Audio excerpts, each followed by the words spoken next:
Hey everybody, I'm Jason the PT, and today we're going to be talking about Achilles tendonitis, plantar fasciitis, and peroneus longus tendonitis, and why your calf muscle length really isn't your biggest issue. So, in these particular pathologies, the tendon or the plantar fascia is breaking down, and the reason why it's breaking down is it's doing too much. So, to give you a little bit of background, these things come about due to walking mechanics, ankle mechanics.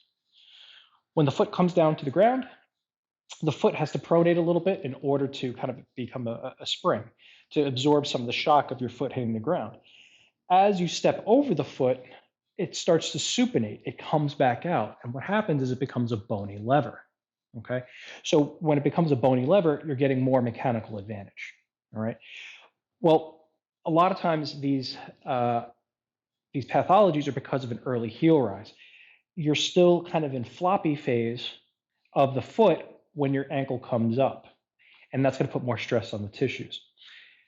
To demonstrate this in kind of a easier to digest format, think of trying to wedge a rock out of the ground.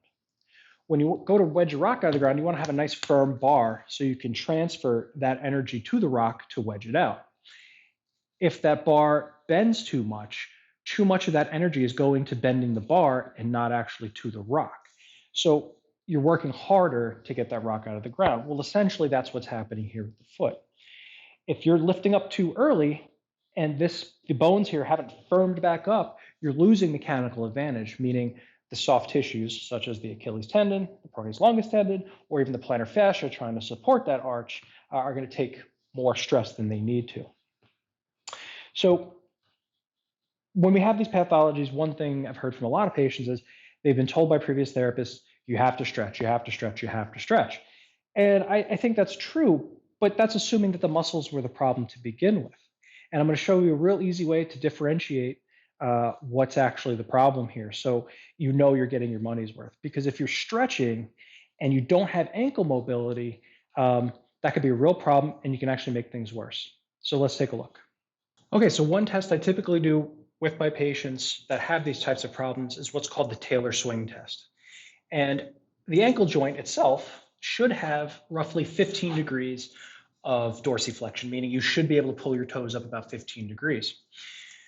We're assuming, again, the muscles here are too tight, and that's a big assumption. So the one way that you can actually take a look at this and differentiate out is you sit at the edge of the table like this with just a little bit of space behind you. Keeping your foot parallel to the ground, or having somebody with a foot parallel to the ground, you should be able to take this joint and move it 15 degrees backwards, okay? So you can swing it out about 35 degrees here. That's full ankle plantar flexion. And then ideally, if you have that movement at the joint, you should be able to get it to 15 degrees back this way, and that's this angle here. The reason why this works is because you're taking and you're putting all the calf muscles on slack. So because they attach above the knee, when you bend the knee, it's going to slack all these muscles. Now, I know a couple of people out there are going to say, well, this is the soleus muscle too. But again, you're taking up the big guys, okay? The gastroc muscles that were there. So if they are the real restrictors, you're putting them on slack, they should have more to give. So you take that foot out and then you swing it in. And if you're getting that 15 degrees, then it may be a calf muscle problem. But if you're not, it starts to incriminate this joint here. And more often than not with patients, when I do this test, I get them to about 0 degrees up and down, and I can't get any more, okay?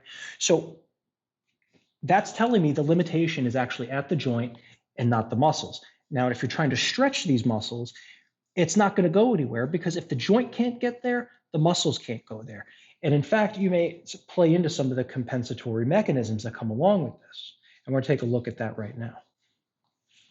Okay, so if we've noticed that the joint is actually the bigger problem here, you can stretch, the calf muscles, but what happens if that motion is not coming from the talocrural joint, your ankle joint, then it's going to come from somewhere else. And more often than not, I find that the foot will almost over flatten and get what I call pseudo-dorsiflexion.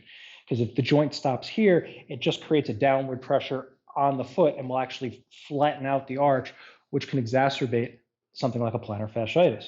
And again, you want the treatment to be directed at the problem area, not just making assumptions that the calf muscles are tight. So what I do with patients, it's fairly simple. You do an ankle manipulation. So what happens is this joint has to kind of rock backwards and glide backwards in order for it to get full dorsiflexion. And it will also externally rotate. So when you pull your toes back, your toes don't go straight backwards. You'll actually notice it comes up and then kind of rotates outward a little bit like that.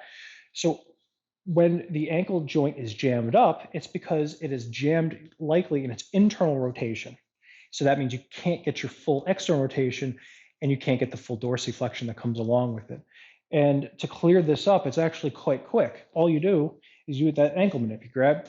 Therapist grabs the ankle, tractions the joint just a little bit, just kind of pulls it apart, and then just pushes it backwards. Or even does a bit of an external rotation mobilization as well. Once you do that, you then take the patient, put them back on the table, and redo this Taylor swing test. And more often than not, you're going to get that 15 degrees back. So that means you're also going to get your mechanical advantage back, which has been antagonizing this problem from the beginning. And if you're going to continue to stretch, and I think it's important, make sure I have patients, to make sure that they're getting the ankle joint mobility, put their foot in slight internal rotation. Big toe on the right side goes to 11 o'clock. Big toe on the left side goes towards 1.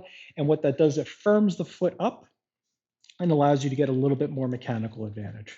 So if you're spending all this time stretching your calf muscles for plantar fasciitis, Achilles tendinitis, and you haven't taken a look at this joint, that Taylor swing test is a good one because it will really differentiate out what your problem is. So you're actually getting the treatment you need and not just trying to stretch through this, because it can go a lot faster, especially if you've addressed this joint. I'm Jason, the PT, and I'll see you at your next visit.